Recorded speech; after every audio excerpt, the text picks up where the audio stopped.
Hi guys, so today what we're going to be looking at is the midpoint of a line segment on the Cartesian plane. So to do that successfully, we are going to use the midpoint formulas to calculate midpoint of a line. So I want you to go ahead in your vocabulary list and I want you to define the term midpoint and I want you to define the term line segment. So let's go through what the midpoint actually is. So if I have 2 points, or the end points, the midpoint is the point that's halfway between that. Let's say I had a point at 4, and let's say I had a point at 8. The halfway point between that is going to be 6. It's really that easy. So we can do that using a really simple formula when we have 2 points. So for example, if we had the point, let's do a nice easy one, 0 and 2, and we had the point 2 and 4, and we have to find the midway between these 2 points. Well, really what we're doing is we're going to be finding the midpoint between 0 and 2, which will be 1, and then we're going to find the midpoint between 2 and 4, which is going to be 3. So let's calculate that using our formula. So our formulas are over here. So x1 plus x2 divided by 2 will give us the halfway point between these 2 coordinates. Same thing with the y. So if we do y1 plus y2 and we divide it by 2, that will give us the halfway point between the 2 y coordinates. Okay, so find the coordinates of the midpoint joining -2, 5 and 7, 1. So let's go ahead and let's do our calculations. Now we're always going to make sure that we define which is which. So I'm going to call this my x1 and my y1. So I've labeled that here. And I'm also going to define 7 and 1 as my x2 and y2. Okay, so all I'm going to do is I'm just going to find the midpoint between the two. So let's do the x coordinate first. So let's write our formula. So x1 plus x2 divided by 2. Let's substitute our values. Now remember, we've defined -2 as x1 and we've defined 7 as x2 for this particular case. So the halfway point between that is going to be found by dividing by 2. And so our answer is going to be -2 plus 7 is 5. 5 divided by 2 is 2.5. All right, now we're going to do the same thing to find the halfway point for the y coordinate. So let's start off with our formula. So for this one, it's going to be y1 plus y2 divided by 2. Let's substitute in our values. Now remember, for this one, we've said that 5 is going to be our y1 and that 1 is going to be our y2. So 6 plus 1 divided by 2. 5 plus 1 divided by 2, getting ahead of myself there.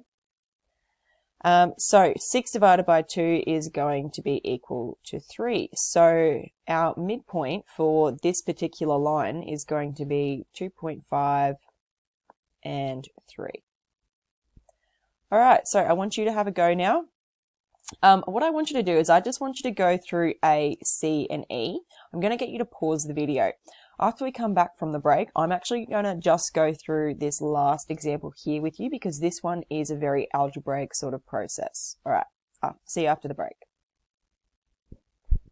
So let's go through that last one. So 1E, because this one's more algebraic. We like the ones that don't have the numbers in them.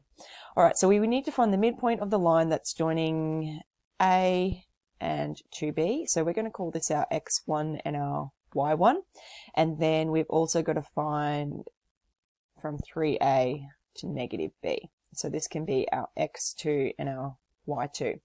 So let's just do it the same way that we did before. We'll start off with our x coordinates and we'll write down our formula. So x1 plus x2 divided by 2, so the halfway point between these two x coordinates.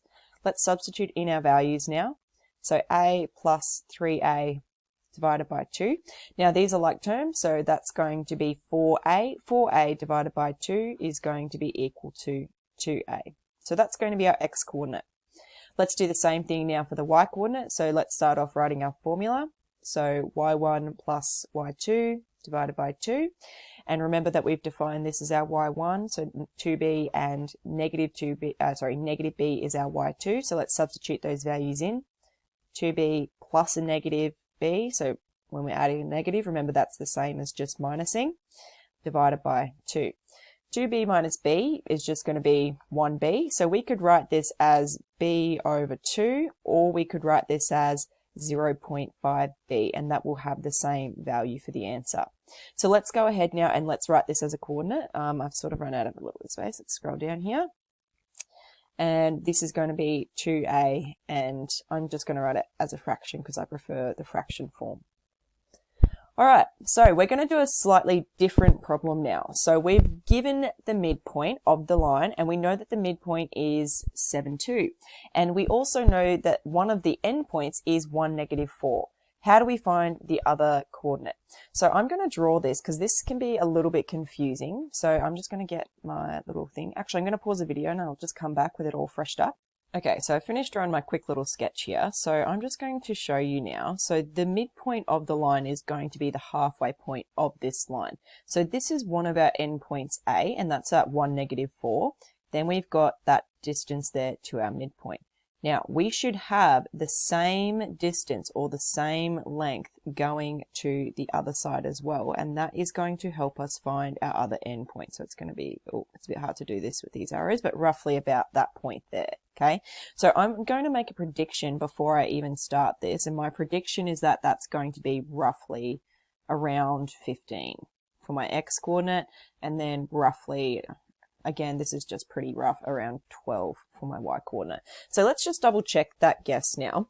So we're going to do that by substituting it into our formula and rearranging until we find our values.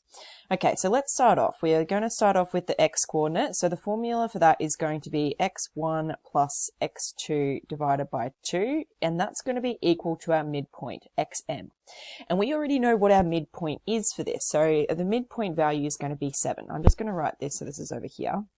So 7 is equal to x1, which is going to be point A, so that's going to be 1, plus x2, which we're not sure yet, but we're guessing it's going to be about 15, divided by 2.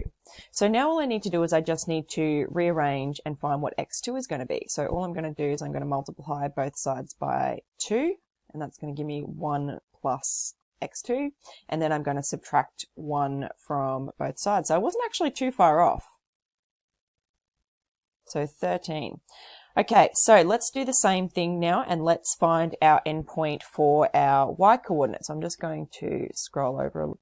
All right, now let's do the same thing. So we're going to start off with our formula. So our midpoint ym is going to be equal to y1, let's try that again, y1 plus y2 divided by 2.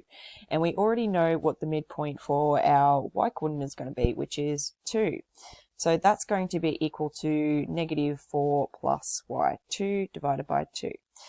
So again, we're just going to do the same thing now, same process, times both sides by 2. So I get 4 is equal to -4 plus y2. And then I'm going to add 4 to both sides. So 8 is equal to y2. So there you go. I wasn't too far off. My drawing wasn't the greatest, but we're pretty close. So that's how we find the endpoint from the midpoint. Okay, so now what we're going to do is you guys are going to have a go at that yourself. So I want you to find the endpoint of this particular line here if the midpoint for the segment is 2, -3, and the coordinates of the first point are 7, 4.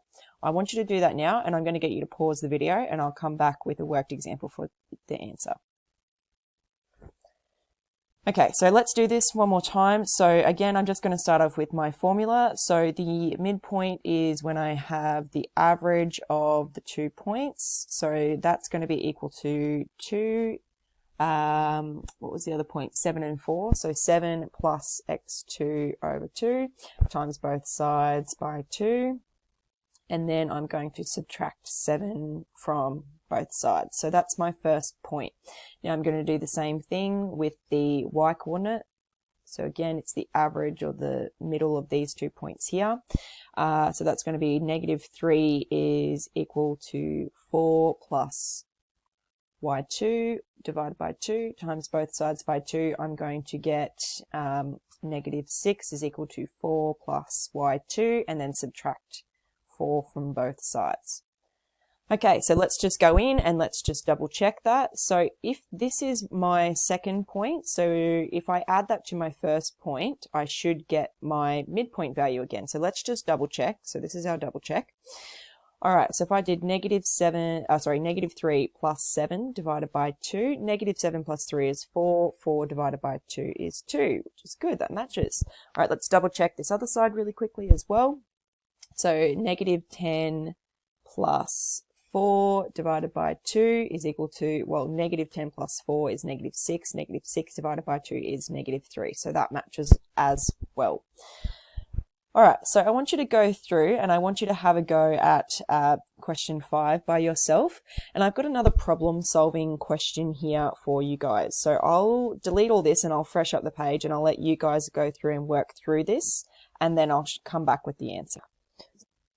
All right, so what we're going to do is we're now going to prove that this is a right angled triangle. And this one's a little bit tricky. So I'll give you a piece of extra information here. And that's that the midpoint of a hypotenuse of a right angled triangle is equidistant for every corner. So in other words, I'm assuming that's going to be the right angle, right? So this point here, this midpoint here of the hypotenuse is going to be equidistant from here to here and then to here.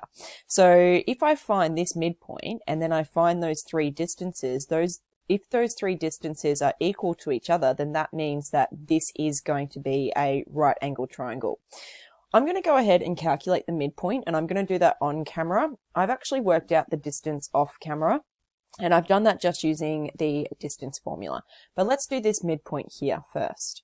Okay, so we're assuming that this line here is the hypotenuse, and I'm assuming that because that looks like a right angle to me. That's not the best way to determine it, but for sake of brevity, that's what we're going to assume. So let's find the midpoint of negative 3m 0 and 5m negative 2m.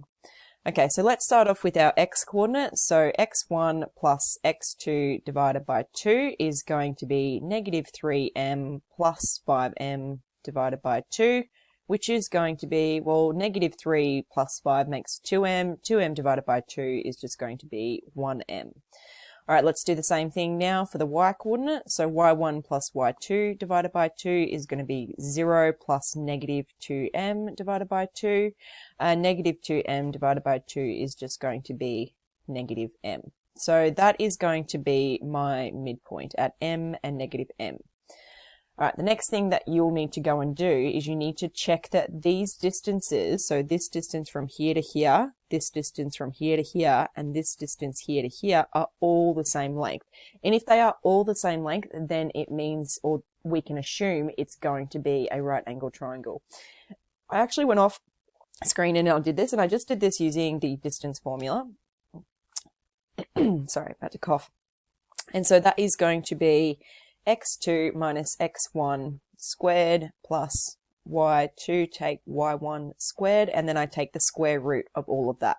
Now, like I said, I've actually gone ahead and I've double checked this off camera, so you guys can go through and you can check this. But this is actually going to be equal to the square root of 17m. Okay, and this distance from here to here was equal to the square root of 17m. This distance from here to here is the square root of 17m, and this distance from here to here is the square root of 17m. Since they're all the same distance, and that is the midpoint of the hypotenuse, I'm assuming that this is going to be a right angled triangle. So let's write that. So AC is, sorry, not AC.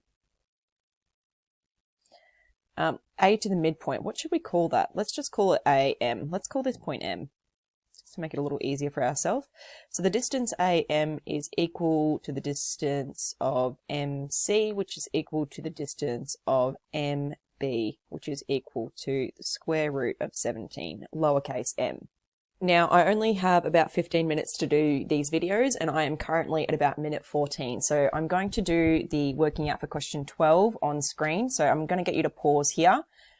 I'm not going to go through the explanation. If you want to see what the working out is, here it is. All right, a little bit squished for time, but you can kind of see what is going on over here. So this was our working out from before. So all I did was first of all, I found the midpoint of the line. So I've just done that using our normal formula. So I just added the two x points, divided them by 2, added the two y points, and then divided those by 2. The next part of this was to show that this midpoint lies on the line with this equation 5x plus 4y is equal to 9. So then all I did, so this is my midpoint here that I calculated for, my x point and my y point. And so all I did was I just substituted those into that equation. So 5 lots of x plus 4 lots of y did equal to 9. Therefore, that point did lie on the